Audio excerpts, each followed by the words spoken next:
नमस्कार मैत्रिणींनो, ऑलराऊंडर गृहिणी या यूट्यूब चॅनलमध्ये तुमचं स्वागत आहे. सकाळी 7 वाजता 6वीच्या मुलांचा क्लास असतो, म्हणून लवकर उठून रूम स्वच्छ करत आहे. कारण स्वच्छता असली की मुलांना पण फ्रेश वाटतं, मलाही फ्रेश वाटतं. माझ्या घरात तर तुम्हाला जास्त पुस्तकं, वह्या, पेन, पेन्सिल हेच दिसेल. कारण माझाही स्वतःचा अभ्यास असतो आणि मुलांचेही क्लासेस असतात. त्याच्यामुळे माझ्या घरामध्ये जास्त तर पुस्तकं, वह्या हेच दिसणार. आणि मी असं म्हणते की हीच माझी खरी श्रीमंती आहे, असं मला म्हणजे त्यामुळे मला खूप जास्त आनंद होतो.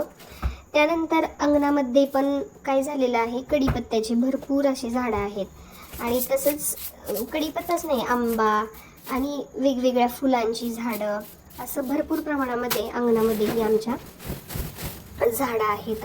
तर त्याच्यामुळे आजकाल काय होत आहे, त्याच्या ज्या काळ्या महिन्यासारख्या ज्या काळ्या काळ्या अशा बिया आहेत, मग त्या बिया खाली पडून अंगणामध्ये पडून म्हणजे पक्षी काय करत आहेत, त्या बियातला रस खाऊन खाली टाकत आहेत. त्याच्यामुळं सध्या त्या अंगणामध्ये पण खूप घाण होत आहे. मग मुली येतात, मग ते चांगलं वाटत नाही. त्याच्यामुळे मग आपलं दररोज अंगण स्वच्छ करणे ही आपली सवयच आहे म्हणा.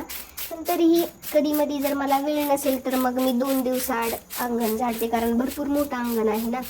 त्याच्यामुळे मग अंगण कधी झाडते, कधी नाही. त्याच्यानंतर अंघोळ वगैरे केली, मग दूध तापवलं पहिल्यांदा. आणि आज इडलीचा बेत होता.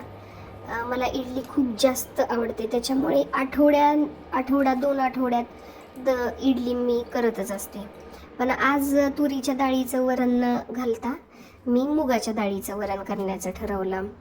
आणि मग ट्यूशन 7 ते 9:30 असल्यामुळे म्हणलं तोपर्यंत एक अर्ध्या तासात डाळ शिजून निघेल, म्हणून मग डाळ शिजवायला टाकलेली होती.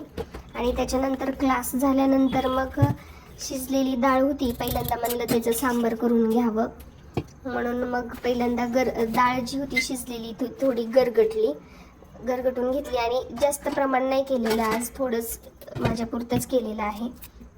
आणि घरामध्ये जी सामान होतं मी काही जास्त करत नाही बसले आज.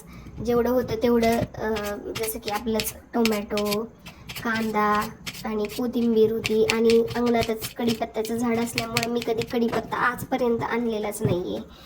त्याच्यामुळे कढीपत्ता आणला बाहेरचा. आणि कोथिंबीर पण होती, थोडीशी कोथिंबीर वगैरे सगळं स्वच्छ धुवून घेतलं. आणि हो, ते आजकाल यूट्यूबला किंवा कुठेही सोशल मीडियावर एक माहिती येत आहे बघा, की कांद्याला जर काळं जर असेल तर आपण काय करतो, कधी तसंच कांदा घेतो, पण ती एक प्रकारची बुरशी लागलेली असते कांद्याला. आणि त्याच्यामुळं आपल्या लिव्हरलाही सूज येऊ शकते किंवा लिव्हरला कॅन्सर होऊ शकतो. त्याच्यामुळे कांदा जरी काळा असला तरी नक्की स्वच्छ धुवून घेत जावा. आज मी पातेल्यातच सांबार करत आहे आणि ते थोडं पातळ पातेलं असल्यामुळं खूप जास्त गरम झालेलं आहे ते. काही नाही, आहे आपली रेग्युलर फोडणी दिलेली आहे. आणि त्याच्यामध्ये जिरे, मोहरी, कांदा, टोमॅटो, थोडंसं अद्रक होतं, लसूण टाकला, त्याच्यानंतर हळद टाकली, त्याच्यानंतर माझ्याकडं लाल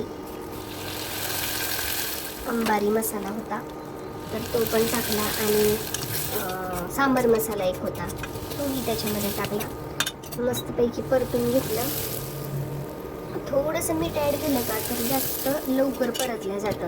आणि ह्याचा स्पीड वाढवावा तर ते खाली करपून जाईल, त्याच्यामुळं लो फ्लेमवरच हे मला काल करावं लागलं. कढईत असले की कढईमध्ये काही जास्त प्रॉब्लेम होत नाही.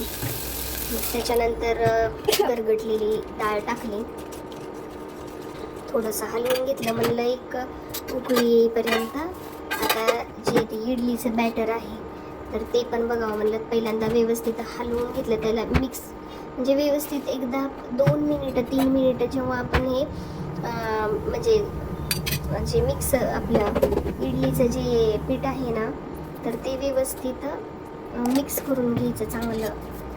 फर्मेंट जरी झालेलं असलं तरी पण ते व्यवस्थित 2-3 मिनटं मिक्स करून घ्यायचं. आणि ही टेबल छोटा असल्यामुळे त्या खूप जास्त लगेच राडा होतो त्याच्यावर, म्हणून म्हटलं पहिल्यांदा तो स्वच्छ करून घ्यावा टेबल. थोडंसं राडा काढला त्याच्यावरचं.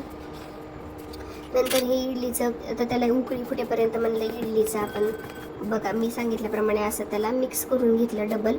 थोडंसं मीठ टाकलं आणि कोण कोण इनो पुडी टाकतं, पण मी इनो न टाकता घरामध्ये सोडा असतोच सगळ्यांच्या, तो सोडा टाकला.